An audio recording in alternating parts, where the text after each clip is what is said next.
اب لوگ احتجاج کر رہے ہیں بجلی کے بلوں کے اوپر، تو اس کے اوپر بھی ایف آئی آر کاٹی جا رہی ہیں۔ یار کوئی حد ہوتی ہے ظلم کی، حد ہوتی ہے۔ اور یقین کریں میں یہ سوچ رہا تھا کہ اگر ہماری اشرافیہ کا یہی رویہ رہا، غریبوں کے گھروں میں بجلی کے بلوں کی صورت میں یہ جو ظلم کے پروانے آپ بھیج رہے ہیں یہ بھیجے جاتے رہے، تو پھر اللہ نہ کرے یہ صورتحال انقلاب فرانس جیسے کسی سانحے پر منتج ہو سکتی ہے۔ اور وہاں پتہ کیا ہوا تھا؟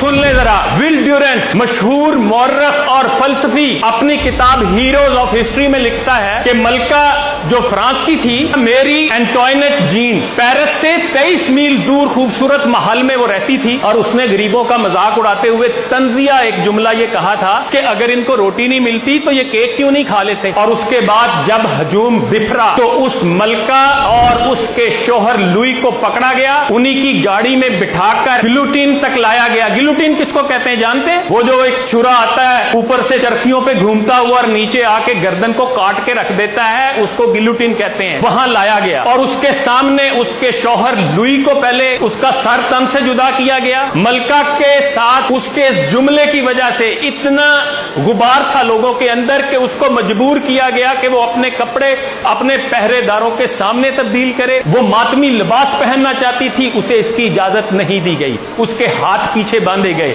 اس کے بال مونڈ دیے گئے، اور اس کو ایک گھاس لے جانے والے کے اوپر بٹھا کر ساتھ جلاد بیٹھا اور اس کو سرے عام رایا گیا۔ 16 اکتوبر 1793 کو 12:15 پر جب اس کو گلوٹین کے نیچے لٹایا جانے لگا تو اس نے کہا مجھے معاف کر دو، میں نے یہ جملہ جان بوجھ کر نہیں کہا تھا۔ لیکن اس کے معافی نہیں ملی، اس کا سر تن سے جدا ہوا، اس کو ایک ایسے گمنام گھڑے میں پھینکا گیا جس کا کوئی نام و نشان نہیں ملا، کیونکہ قبرستان بھر چکے تھے۔ انقلابی جو لوگ تھے وہ مارے جا چکے تھے لاکھوں کی تعداد میں، اور اس کے بعد اس کے سر کا فٹ بال بنایا گیا۔ کئی گھنٹے تک لوگ اس کے سر سے فٹ بال کھیلتے رہے۔ اور یہی نہیں، ایک اور کردار تھا جنرل روحان کا، اس کو بادشاہ نے ذمہ داری دی تھی کہ انقلابیوں کو کچلو، اور اس نے جب لوگوں کو پکڑا، جب وہ موت کے گھاٹ اتارنے لگتا تو لوگ زندگی کی بھیک مانگتے تو آگے سے کہتا احتجاج کیوں کرتے ہو؟ لوگ کہتے ہیں ہم 10 دن سے بھوکے ہیں، ہمارے پاس کھانے کو کچھ نہیں، ہم اس لیے احتجاج کرتے ہیں۔ تو اس نے آگے سے کہا کہ پیرس میں بڑی گھاس ہے، تم گھاس کیوں نہیں کھاتے؟